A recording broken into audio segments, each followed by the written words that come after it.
everybody. I'm Larry Ridley, and this is the NFL on EA Sports. Today, we've got a team that's been great at defending the pass. The Buccaneers are top 10 at defending the pass, and they'll be going up against the Colts, who will need to solve that secondary. So with kickoff approaching, let's send it over to our commentators here this afternoon, Brandon Godden and Charles Davis. Thank you, Larry. With the distinctive pirate ship in the north end zone, we can only be in one place, and that's Raymond James Stadium in Tampa. Today, we've got an interesting Week 11 matchup on tap between the Indianapolis Colts and the Tampa Bay Buccaneers. Hi again, everyone. Brandon Gaudin alongside Charles Davis. And, Charles, you take a look at this Buccaneer ball club. They come off a disappointment last time out that put an end to their modest 3-game win streak. Meanwhile, for the visiting Colts, they're hitting their stride of late. Winners of 3 of their last 4.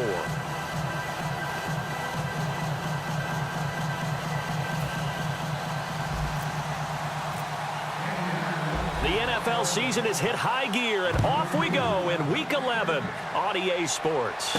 This will be fielded at the 8. And he'll take this across the 25, couple extra yards up to the 27-yard line. So out come the Bucs now for their first drive. And a peek at the man under center. He has 5 full years in the league under his belt, now in year number 6.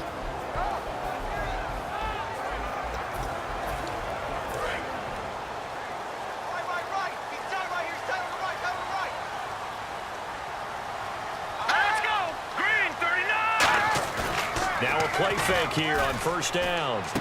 Wide open receiver complete.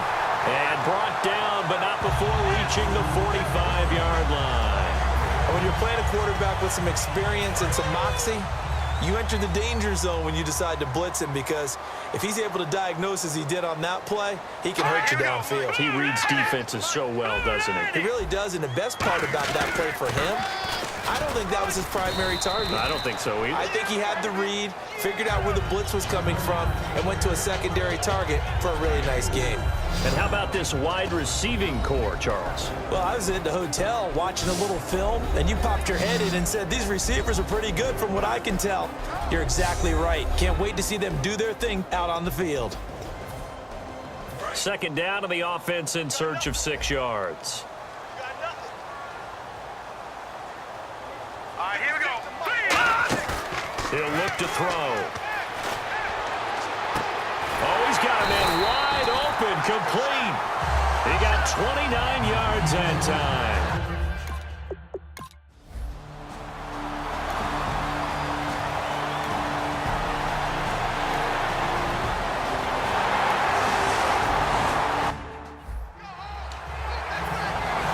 The Bucs ready for the kickoff.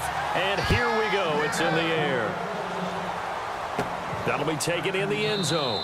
And no run back here. This will be a touchback, and it comes out to the 25-yard line. So the Colts now coming out for their opening drive. And they'll be led out by their quarterback, the very, very talented Andrew Luck.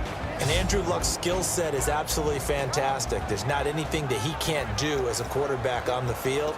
But I also think that he absorbed a little bit by osmosis some of that great bloodline. His father, formerly a quarterback in the NFL as well.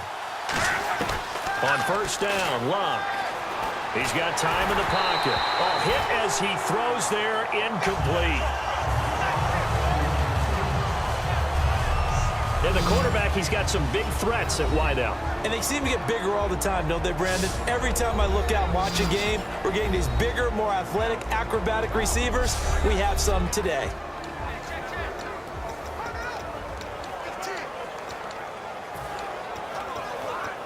Offense still needing 10 yards. Second down.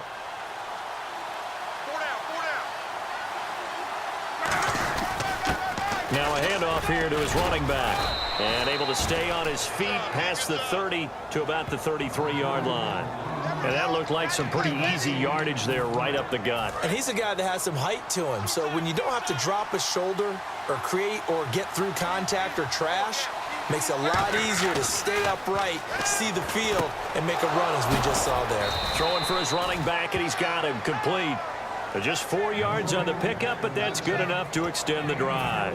Well, we saw the practice film this week. They wanted to focus on these intermediate passing plays, and it paid off there. And they took that focus not just to the practice field, but in the film room to show the guys exactly what they wanted, what types of looks they should expect to get, and how they would beat those coverages each and every time, and it paid off on that play. And they still need 8 yards for the first here on second down. They'll give it to him right up the gut. And able to get a couple as he's across the 40 to the 41.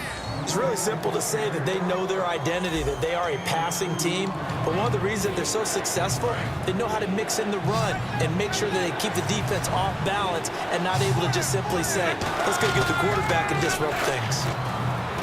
Here's Locke. And it falls incomplete after almost being intercepted. A pick there would have been great. The good news for the defense now, it's 4th down. So they're going to come to the line here, and it appears trying to go for it on 4th. Oh, man, that was close.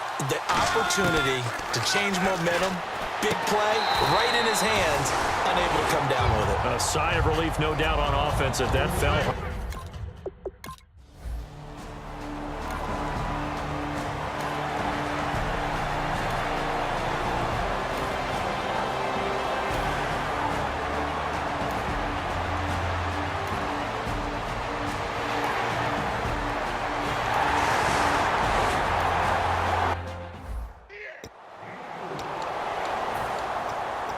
And now Indianapolis set to take the field. And last time out, went for it on 4th down, turned it over, gave him great field position, turned it 6 points, so they've got to recover here, Charles. It's amazing what one decision can do in the chain of events, right? The decision to go for it on 4th down. Caused all of that. It caused every bit of it, but it showed confidence. Hey, I've got confidence in you guys. Go pick it up for them. Didn't happen. Also showed confidence in the defense. They didn't pick up their end of the bargain, so now they've got to come back out and start over and rebuild that confidence. And after the play on the ground, that brings up 2nd down here. Now it's Locke off the bootleg. He'll find his man on the comeback route, complete. And he'll be taken down, but not before he gets into enemy territory. So after that big play, let's see if they can catch their defense maybe on their heels. Partner, this is one of the best routes anyone can have in their offensive playbook. Tough to defend because you think it's a go route, and then he breaks it back on the comeback. There's one other thing you need as well. A well-thrown ball. Exactly right. You have a guy who has some precision in throwing the football because of the timing of the route. And ready now for 2nd and 9. They'll fake the handoff. Now Locke. And he's going to find his man out of the backfield. That's complete. They call it a gain of 19, and it moves the chains.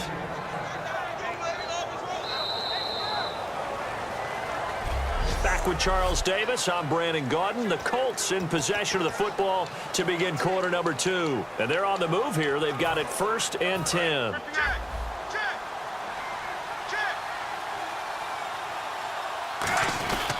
And he'll give it here to his running back.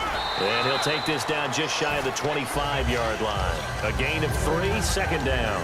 I do know from experience that when you slow down someone's running game, you're now doing the dictating on defense. And guess what? Now you're getting ready to tee off on their quarterback because they have to throw it all the time.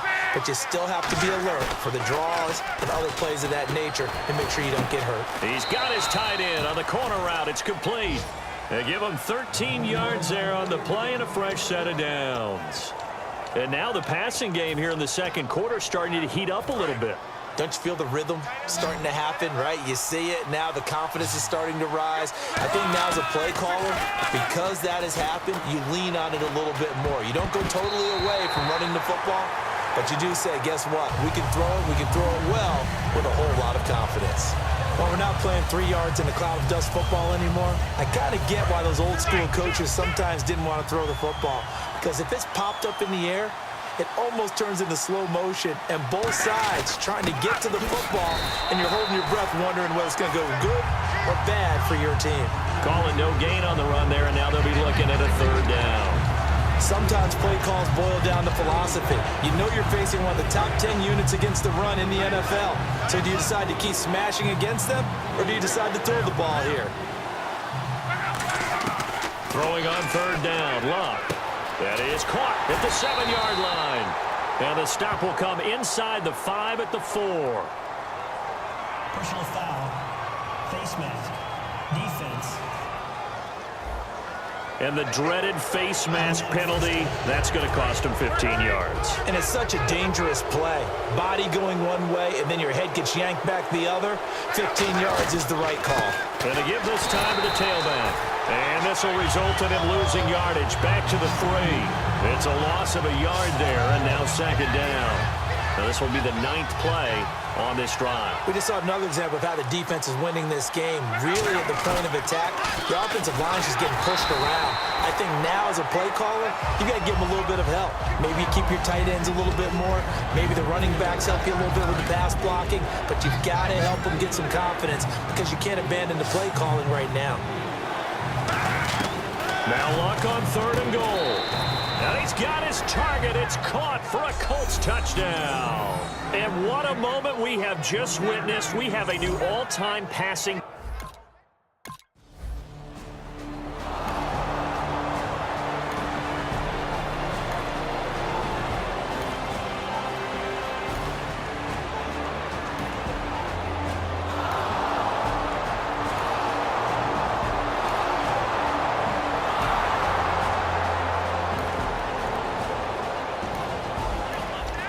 So here's the situation upcoming. Second quarter, 3rd down, and this defense just trying to force the field goal attempt. And on the outside, they're playing press coverage. I see an extra defensive back on the field. Little surprise here on 3rd and 1. He's got his man on the crossing route. And 12 yards that time and picking up the first.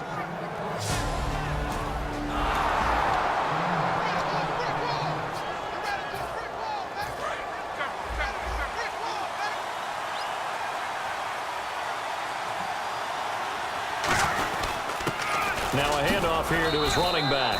He'll get this down inside the 10 for a pickup of about 3. Not a run that you're going to write home about, but still a good first down run. That's what an offense calls staying on schedule. 3 to 4 yards on first down, you're set up very well for the rest of the drive. Here's Luck now on 2nd down. This will be caught at about the 5. And he takes this one in for a Colts touchdown. Their big tight end, his 5th touchdown now on the year. And the Colts are an extra point away from tying up this football game. A good tight end is a heck of a weapon for any quarterback, especially when you're able to create some mismatches. Sometimes they work against...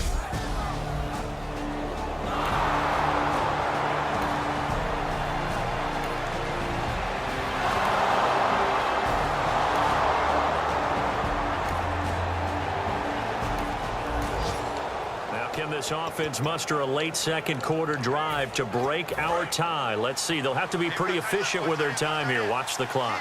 And now Indianapolis set to take the field. They go play action here on 1st down. Going right side here, and that's complete. Touchdown, Indianapolis. A big play there with touchdown number 7 on the year. And the Colts strike quickly here for 6 points. Well, you know he can be explosive, and he's ultra explosive there on the fly route. And you know how many times we've talked to coaches and we've had quoted back to us, well, you know something? When you execute really well, it doesn't matter if they know it's coming or not. But sometimes athleticism...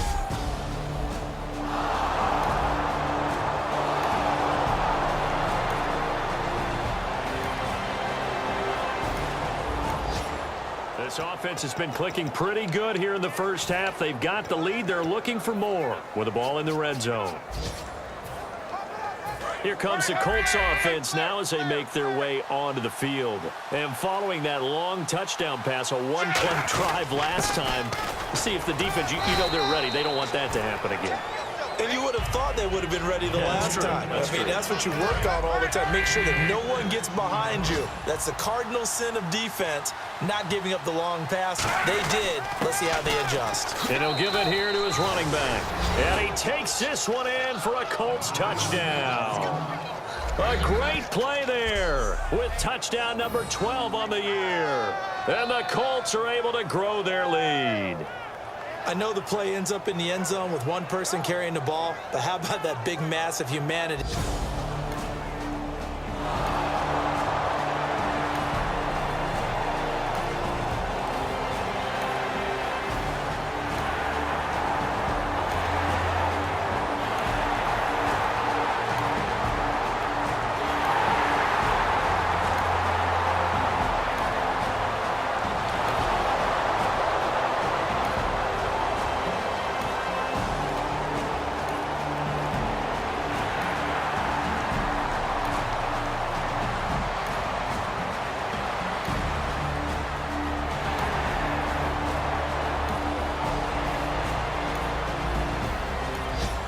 So a big third down coming up here for the defense, trying to preserve a very slim lead in the third quarter. Third down, the Colts beefing up the secondary. 6 defensive backs in the game. And he'll just toss it away. So he throws it away, and that brings up fourth down. It looked like he might have had a window there, but the rhythm was just a little bit off. It certainly was, because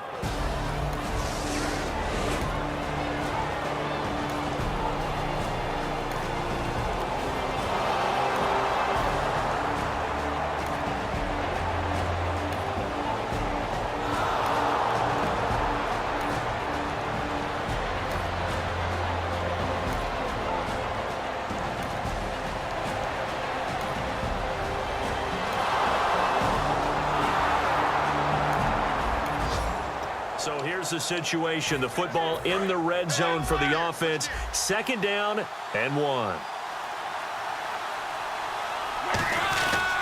And a give this time to the tailback. Only a gain of a yard, but that's all they needed, as that's going to move the chains. tough day, tough sledding right there, and it's been that way the entire game. Not a whole lot of room to ramble for him. Yeah, you're right. It's been that way all afternoon. Didn't get a whole lot better there. Give him 3 on first down. It'll set up a 2nd and 7. 7 yards to go on second down. Okay, no score on that play, but this guy's been a touchdown machine all year long. You know they trust him with the football. Escaping the pressure right. And he fires one that's intercepted. A great read, and it's picked off. And he'll go down inside the 15. And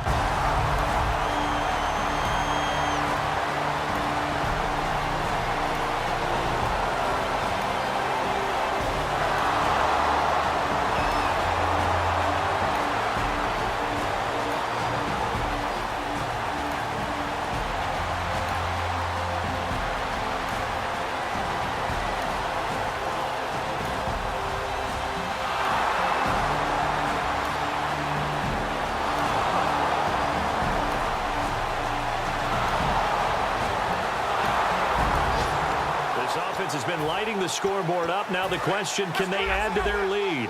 We drop you in a red zone situation in the second half. So the offense has it, 6-yard line, 1st and goal.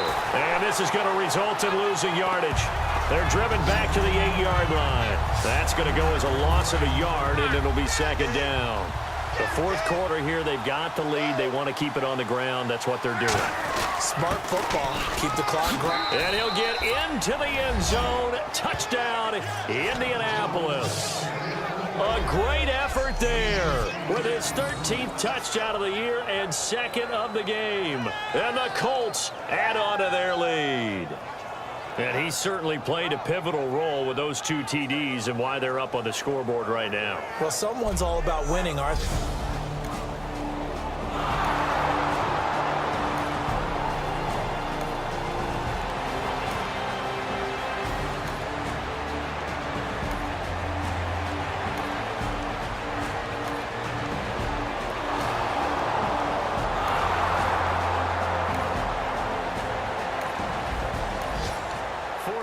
It's kind of getting to be desperation time here for this defensive side. They need to get the ball back to their offense. They have a chance to do that on 3rd down.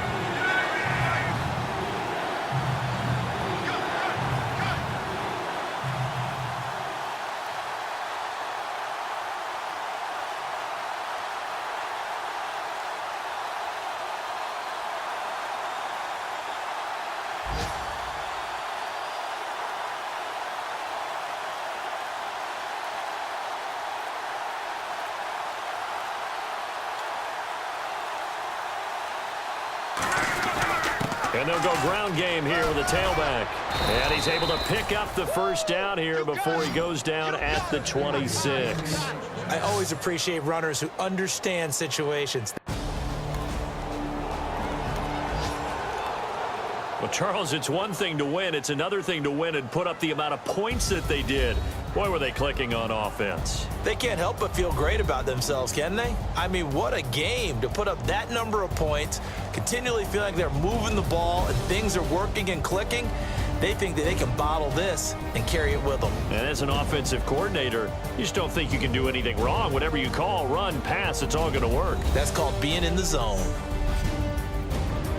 So for Indianapolis, they keep pace for a playoff spot as they move to 7-3. And they'll get another road test next week as they head to Houston to take on the Texans. Meanwhile, for the Buccaneers, it'll be loss number 6 on the season for them. And they'll be on the road next week for a matchup with the Carolina Panthers. So that'll do it for us. For my partner, Charles Davis, and all the hard-working men and women on our crew, I'm Brandon Gaudin. You've been watching the NFL right here on EA Sports. And with that, I'm off to the airport. Charles will be on I-4 back to Windermere as we say so long from Tampa. Have a nice trip.